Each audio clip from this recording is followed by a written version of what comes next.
Hello, I'm Lord Treesman, I'm Chairman of the Football Association, and I'd like to just say a few words, if I may, about the RESPECT programme that we're running and which we regard as being absolutely vital for the future well-being of the whole of football. Parents can be a tremendous influence, a good influence in football, but actually sometimes they can be a very disruptive influence as well.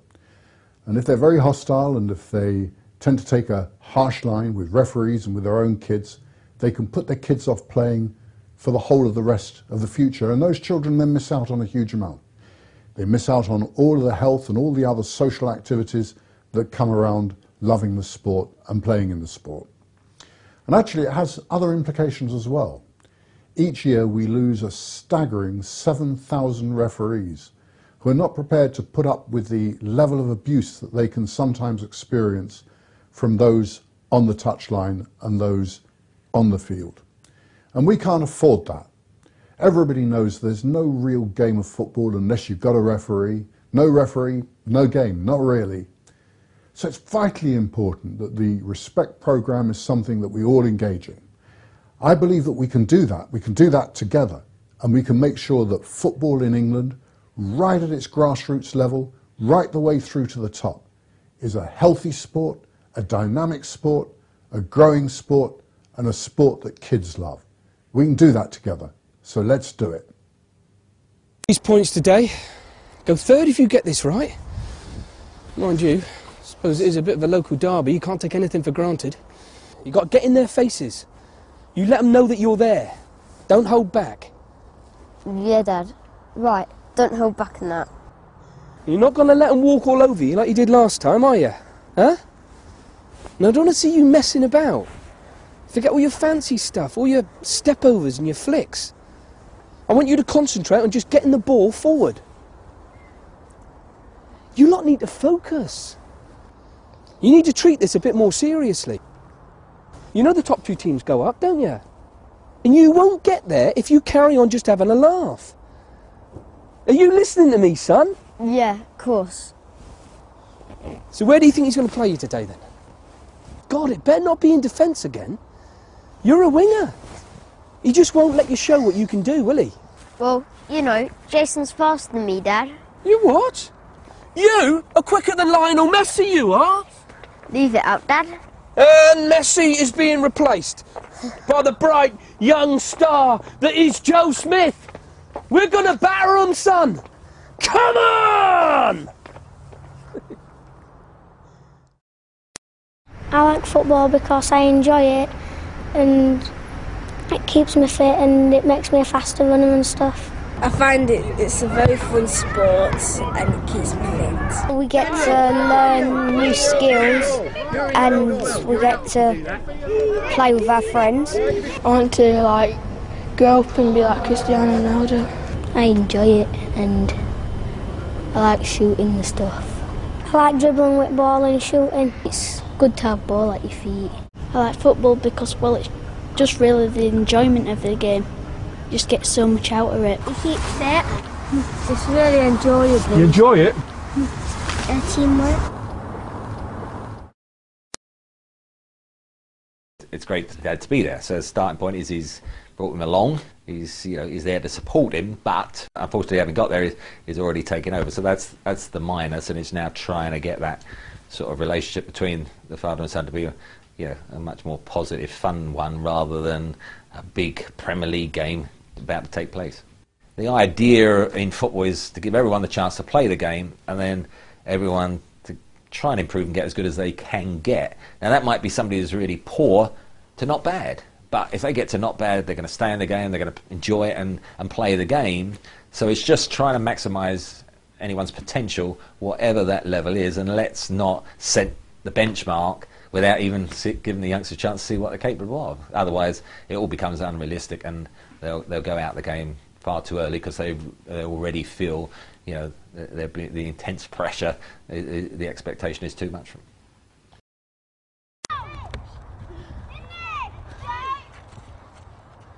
Push up! Come on, push up!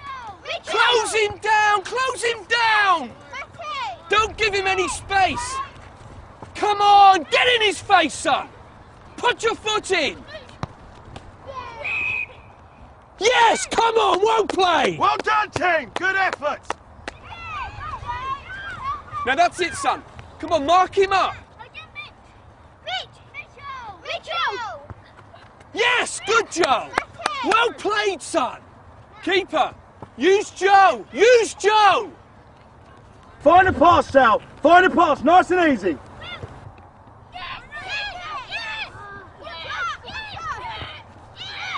Yeah, so that's it, son. No, Joe, man on. It's a bit. Oh, fuck. Fuck.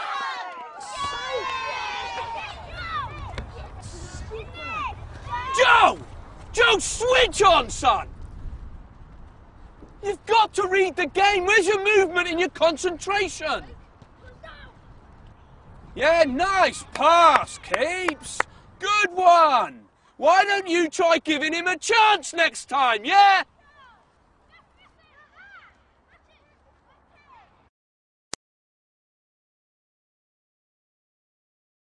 I was really crap today, right in front of my dad. I am pleased that he watches me play. It's just, at least he cares. Nathan's dad just stands there. He doesn't even cheer or nothing. At least my dad shouts. Everyone was looking at him today, and that's embarrassing. He's normally really nice. I know he used to play and he knows a lot about football, even as much as the coach, I think, so he always tries to help me. I think maybe he wishes I was better at football.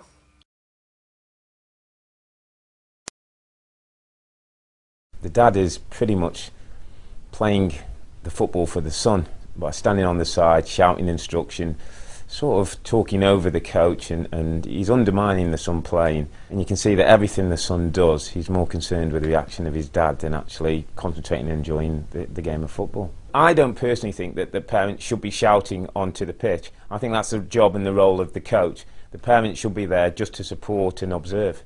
I think what you'd like to see the dad doing is encouraging Joe, supporting him when he does things well, but also supporting him when he does things wrong, and being there as a soundboard, as somebody that you can rely on to support you, rather than somebody who's there going to criticise every move you make. I think what's great about mini soccer is that it's on a smaller pitch, it's smaller goals, it's with a size 4 ball. So I think it's a place where you can play and make mistakes and learn from your mistakes. You shouldn't go in there with any kind of inhibitions, and that's what's great about mini soccer. It's enjoyment and a place that you can start to learn the game.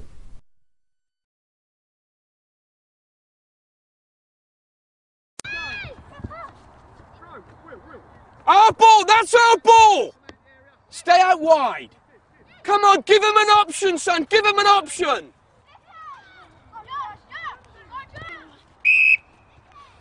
Oh, referee! What was wrong with that? He got the ball. Use the man on the inside. Give and go. Give and go. Yes, go on, Joe, all the way. Come on. Yes, penalty. Ref, that's a penalty. Oh, what that? Oi, ref! Use your eyes. That was a clear penalty.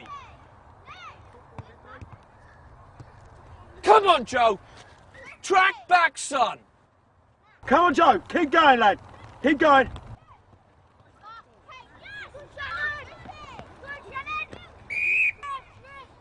Oh, what is wrong with that? Oi, ref. Yeah, nice one. How much are they paying you? Don't worry about it, Joe. This bloke is giving us nothing.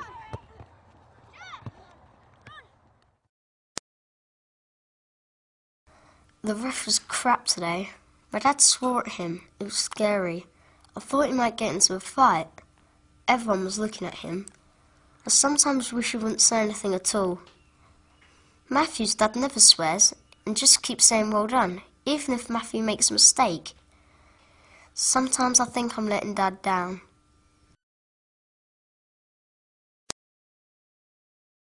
Well, there's no doubt that the pressure he's putting on does not improve the performance of the young lad.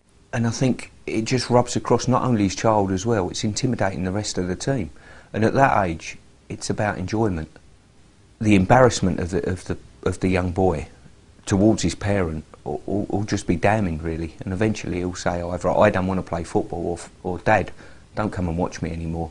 The impact that the father has directly challenging the referee, straight away the players on the pitch pick that up, and I think the message goes out then, if he can challenge the ref and belittle him, we can do it as well. Now straight away that undermines anything that the referee's trying to do. It's about coming along, supporting your children, encouraging them so they come away as well and say, Dad, Mum, you haven't embarrassed me today. Thank you very much for bringing me to the game. It's been brilliant.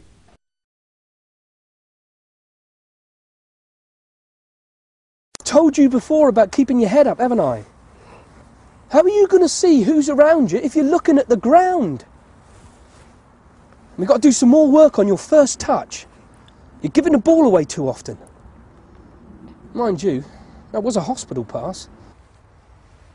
Who is that keeper? She's crap. She cost us a game, in my opinion, and not just the game either. I mean, what about the points? What about our league place? I tell you what, I've got a stuck one on that ref. That was a stonewall penalty you had. If he can't see, the bloke shouldn't be in the game. I don't know. I think he may have got the ball. You've got to be kidding me. Anyway, you know, you get a tap on the ankle and you're in the box, you go down, don't you? I just don't know if this is the right club for you anymore. I think they're holding you back. I mean, when was the last time that he let you play on the wing? You are a natural winger. I think we're wasting our time with this lot if he's just going to play you in centre-back. The problem is that coach, he just doesn't want to win. I tell you what, when we get home, I'm going online. I'm going to see if I can't find you another club.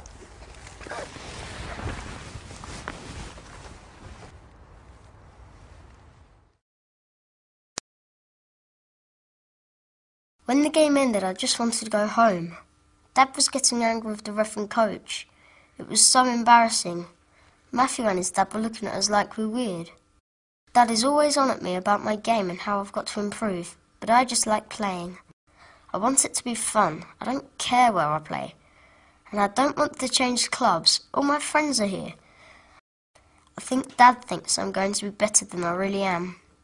I do like football, but not as much as him.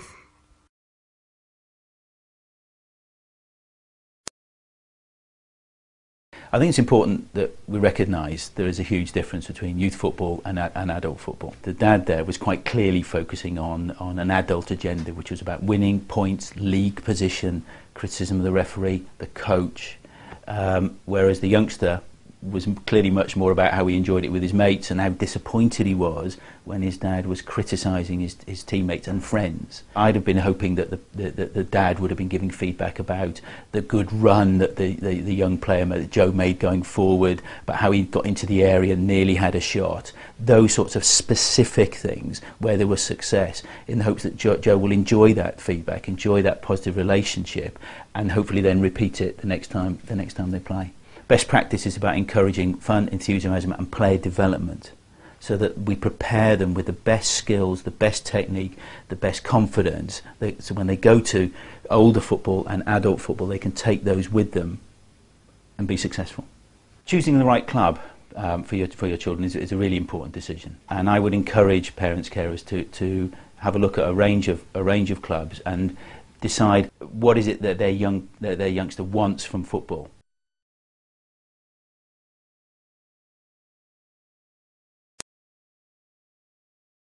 Of course, we expect people to react when we make a decision. We expect people to react in a certain way, maybe in disappointment, maybe in agreement, and an immediate show of displeasure without abusive words is okay, you know. But people need to think there's a line we don't cross. Adults set the example for youngsters. Youngsters will see what's happening from the sidelines involving their parents and guardians, and if it's unchecked, then they will emulate that on the field of play as well. The latest figures suggest that something like 7,000 referees walk away from refereeing each and every year, and therefore, you know, we're getting a lot of games whereby there's no qualified neutral referee available to take charge of that game, and that's affecting the quality of the football that's being played. And pretty much without a referee, there's no real game. I see far too often too much pressure being put on youngsters to win at all costs, and really winning is not the key thing, is it? It's about the enjoyment. There's recriminations for a lost game, for the way the child played, for the club not being good enough, for the teammates not being good enough. So there's enthusiasm would be, okay, well, what do you think went wrong in the game? Do you think we could improve it by? And let's look forward to the next game. At grassroots level, it's all about enjoyment, and it shouldn't be about performance, and especially with the younger age groups, 8, 9, 10, they need to be free to enjoy the football, to be able to try things. If they feel that they daren't try something in case they're not performing, they're not going to develop. And if those skills in that child are in the right hands of a positive coach that has the welfare of that child at heart as a primary concern alongside their development, the talent will show through.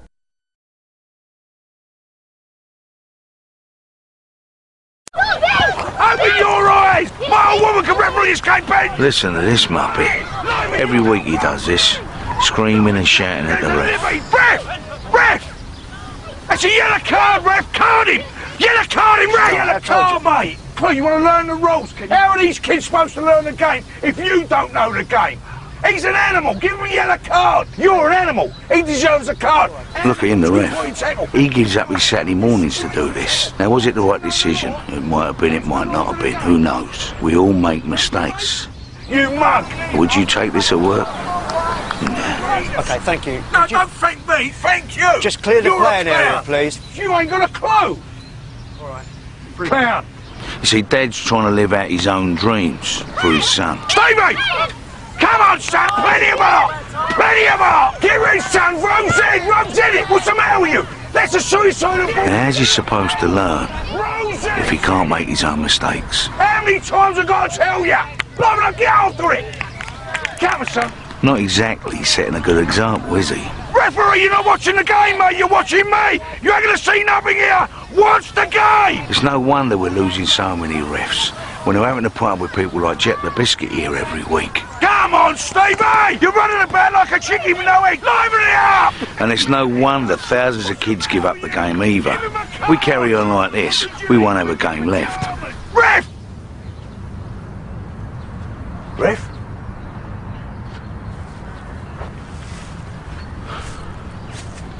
Some of us need to take a long, hard look at ourselves.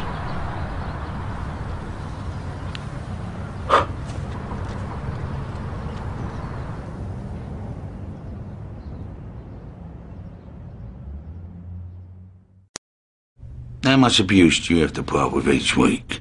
You! You know, people shouting at you. Get out there and do it! Having a pop. You ain't got no commitment, son! Swearing and that. I am bloody sick of it! What? None? You ain't showing pride! That's because you wouldn't put up with it, would you? You let yourself, Dad! I mean, people like you and me, we wouldn't stand for it, would we? You let the team, Dad! But then... You let me, Dad! We're not kids, are we? This is the last time! The last time! Look at me! Did you know? You don't want it enough! Over half our young footballers... Now you get out there and you fight for the ball! Have to put up with pressure. Go on, make me proud! And abuse. You ain't got nothing, son! From their elders. Why don't you just grow up? And betters. And it's time we gave it a rest.